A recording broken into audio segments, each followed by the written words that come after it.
Past players, past legends, past legends.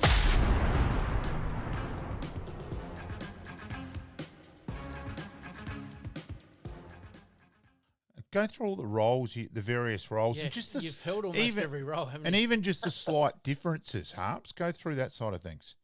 Yeah, well, some people say I get sacked from each one of the roles, but no, not really. I started in player welfare, player development. I did that for 3 or 4 years, and that was primarily looking after the players off the field. But it merged in pretty soon after I got there with also doing some recruiting with James Fantasia in our recruiting network back in, I suppose that was 98, 99, 2000 and 2001. What happened in 2001 was Bill Sanders retired. Stephen Trigg got the job as the CEO. And Stephen came to me and said, I want you to be the membership and communications manager. And I said, mate, I can't do that. Like, I don't even know what a gold membership is. And he said, no, you'll be all right. Just read the book and you'll work it out. He said, you're good with people, you'll be fine. So anyway, I did that for a while and loved it. Did the membership and communications, which was dealing with the media. And gee, that's come a long way. I remember myself and Matt Rodman, he was my sidekick in there. And we used to get on the website of the Crows back then and answer the blogs, sit there and answer blogs with people. And yeah, it's come a long way since then. So we did that. I went from there into it sort of expanded into a commercial operations role. So in charge of everything that was incoming. So it was not only membership, it was merchandise, sponsorship and all those sort of things. And we did that for about, I think I did that for just over 10 years. Yeah, and you did that for a while, a long time. Yeah.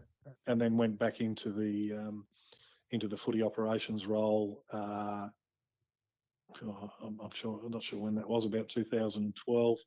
And then that merged into doing the footy administration, the logistics with the team, and the women's team came in. So I got in charge of putting the women's team together and doing the logistics for the men, like the travel and all that sort of stuff.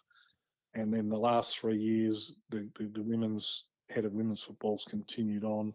But the last 3 years, I've gone back into the recruiting, so back to where it all started for me. Now, Phil, So that's where I see you out at. I go out and watch under-18s game, Norwood and all over the shop, and so really at the moment, I've loved the women's program since I've been in it, which is now about to go into its 10th season, and I always love the recruiting. So I'm in a very happy place in that I love my role at the footy club.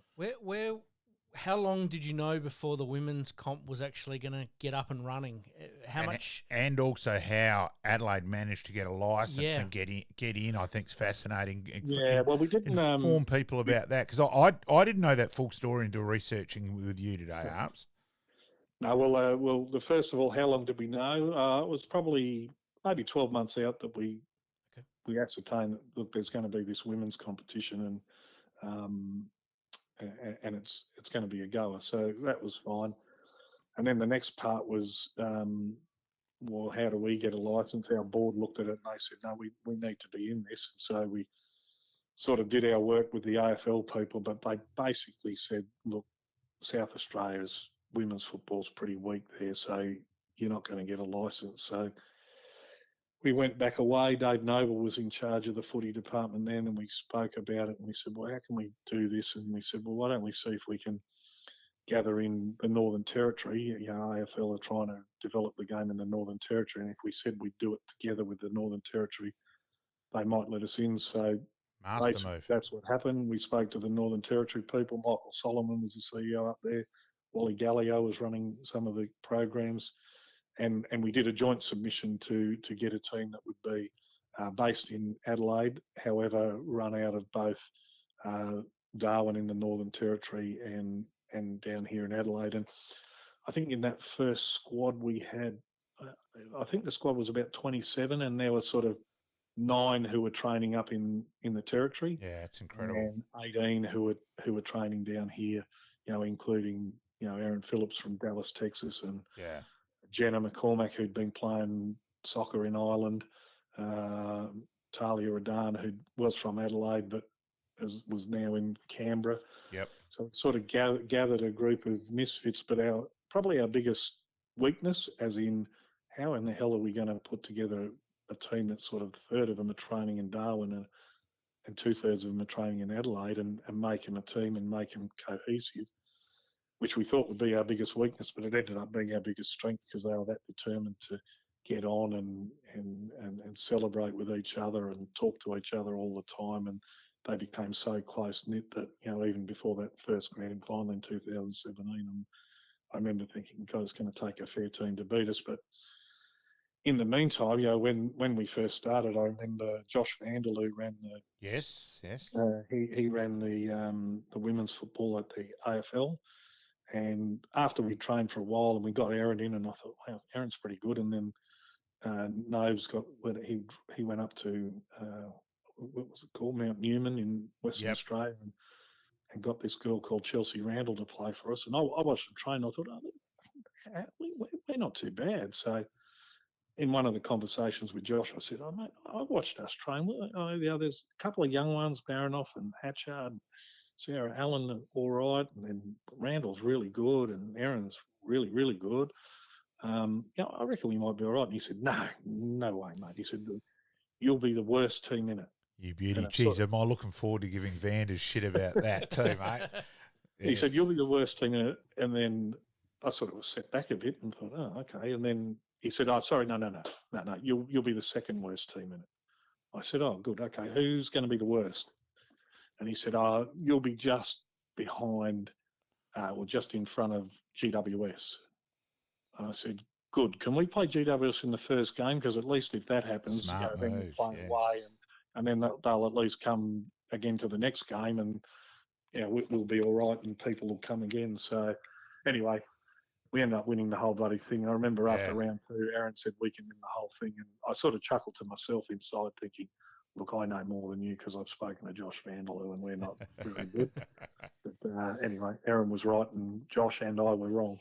Now, did I hear or see that one of those games was at Theberton, and you anticipated a smallish crowd, and that wasn't the case? Yeah, well, so First the first game was at Theberton. I you spoke to John Kernahan from the Adelaide Footy League, and I said, "Can we play at Theberton?" He goes, "Yep, that'd be good." He said, "What sort of a crowd do you think you get?" And I said, "Oh, look, there's a bit of interest, so I reckon we might get like 3,000." And he said, "Oh, okay." And I said, "Why don't we get, like the clubs that have made this possible, Salisbury North and Morphettville Park and that, why don't we get them to run the canteens and so they get some money back out of it, and you run the alcohol, booze, and we'll have a good day." And he goes, "Yep." He said, "I'll tell them we'll get a crowd of about 3,000 and we'll go from there." Anyway, it was a couple of days before and there was a bit more interest. And I rang him up and I said, "Kerners, look, I think I reckon we might get like 5,000. He said, "Oh, crikey, it's okay, mate. Look, I'll ring all the people and tell them to get a bit more food and drinks." Yep. Anyway, and I think the game was due to, we were playing an early game on a Sunday. It was 11 o'clock or some ridiculous hour. And I got there early and the gates weren't going to open until 9:30 for the 11 o'clock start. And I got there and there was already a queue up outside the gate. It went back a few hundred metres.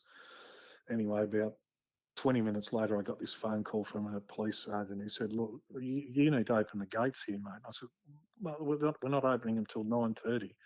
He said, No. He said, "Traffic is banked back out the thing, down South Road. You're holding up the whole of South Road. We've got to open the gates so we can get people in."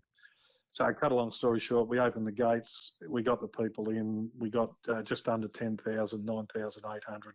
Food and drink was run out before half time. But we won and everyone came back again the next game, which was great. And AFLW was up and running in Adelaide, which was a lot of hard work because the AFL said we didn't have the talent and all that, and we ended up making it work, and it's still going strong today, 10 years later. How important was Erin in terms of training standards? She's an elite athlete. She'd also knew football. Like her and Sarah Allen have got footy smarts because they grew up with it, the whole box and dice. But how important was Erin just setting the standards with everything? Well, Erin was she had played at the highest possible level in basketball, but she realised to be good, you got to train really hard, and so she was able to instill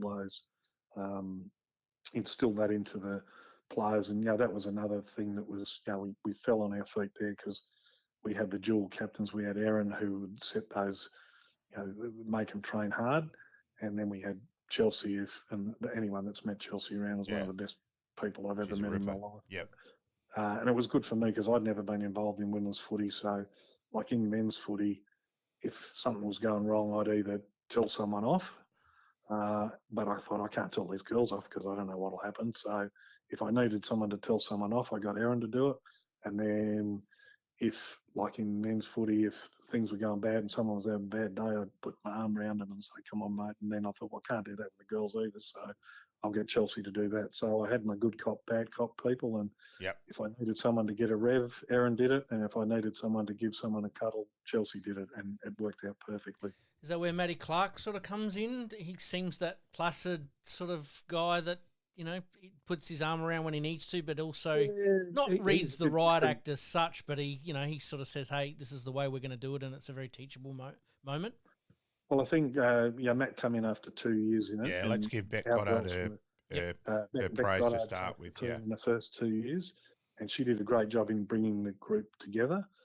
Then they were ready for someone with an expert as in a game plan and how we're going to do this and how we structure up, and Matthew was perfect for that. But the other thing he was perfect for was that some of these girls get wound up and all worried about stuff that they shouldn't get worried about.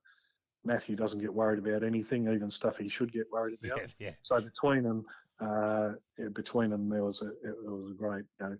Matthew calmed them down, and they got him more excited. So it's a very good. It's a very good match. Our women's team and Matthew Clark is a perfect match, I'd say. Okay, the next bit, and I have spoken to you, privately about this, but the next bit, as I've mentioned there, with Erin and Chelsea and Sarah Allen having the footy smarts, and we've developed defensive structures, but the next bit is just trying to teach players, and I admit, Ebony is my number one hit on this, to call for the ball at the right time, to run off at the right time, to create a space.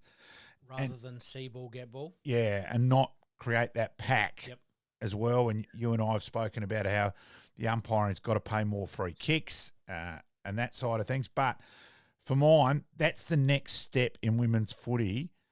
And we all learn far better as a kid than you do as an adult. So it's hard still teaching that sort of thing to an adult. And Ebony's just a ball-hungry person, but I've got to be honest, if I was doing a review of her match review with her, I'd be pretty hard on her. That's a personal bit there. And obviously, I sit on the scoreboard and I'm there, and it is a very good spot to notice things like that because you are so close at Norwood and just things like that. Do you think that she's improved since 2017, though?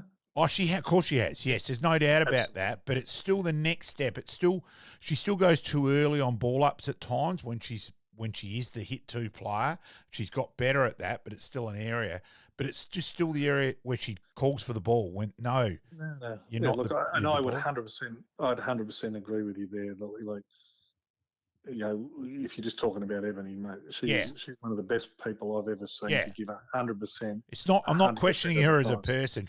No. Her effort and all that is incredible. And her ability is amazing. To get a quick kick away and all that. But for me, that's the next evolution of Ebony Marinoff to become a better player again. No, and I agree with that. Like she's always had that 100% effort, 100% of the time. But, her disposal used to be, I don't know, 2 out of 10. Yeah. It's improved. It's probably 6 out of 10. Yeah.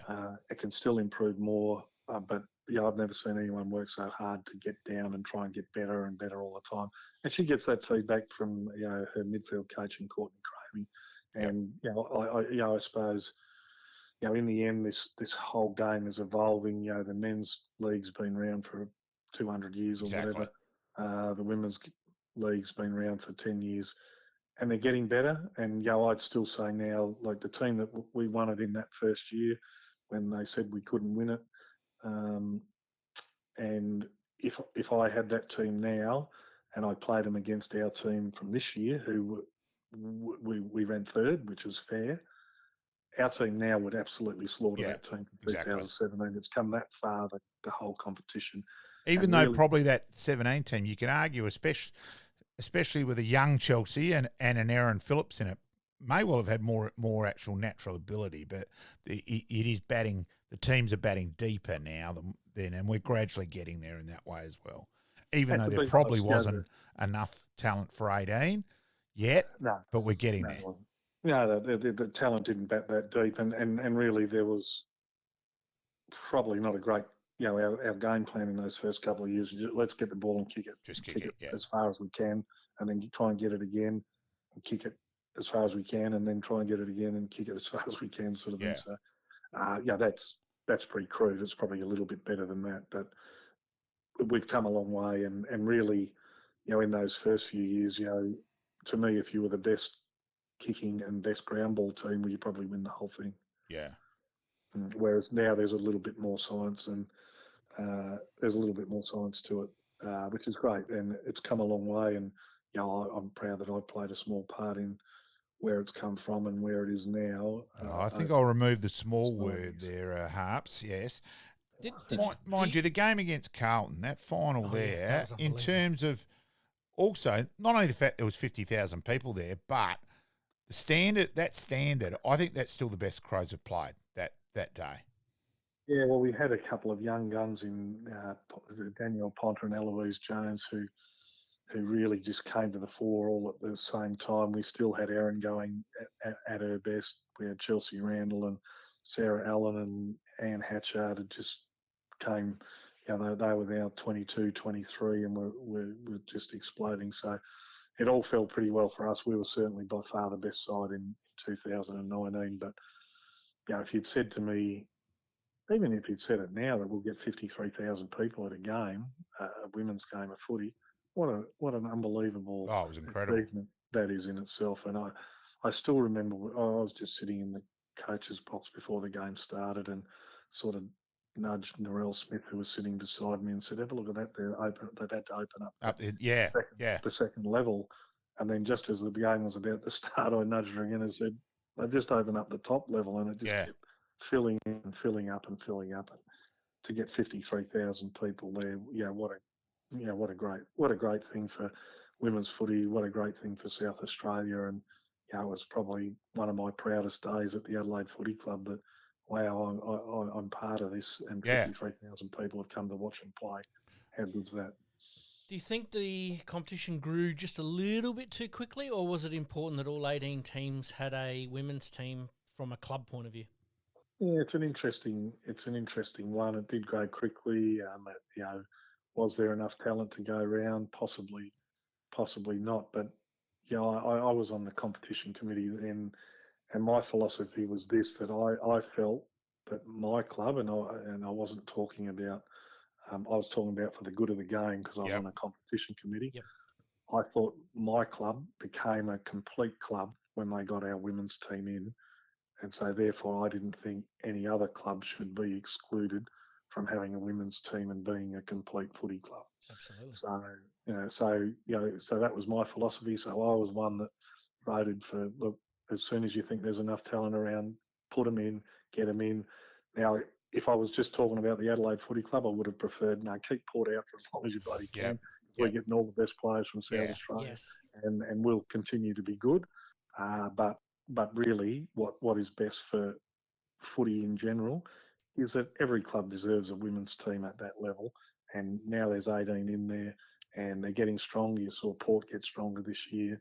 You saw Hawthorn rise up the ladder from 15th to third or fourth, or whatever, Yep. the second in the end of the minor round. So that would suggest there's enough talent. And if I look at this year's draft that's about to come up next Monday, there's probably 20 players in there that I think we could pick, and they would help make our team a better team next year straight away.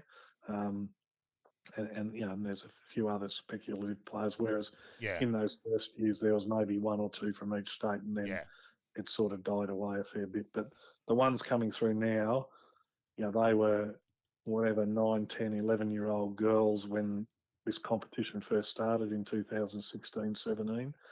Now they're 18, 19, 20-year-old girls who've played through a whole pathway, who didn't have to, like, Denny Van Hagen, who I coached in Auskicking at Happy Valley Primary School till she was in year 6.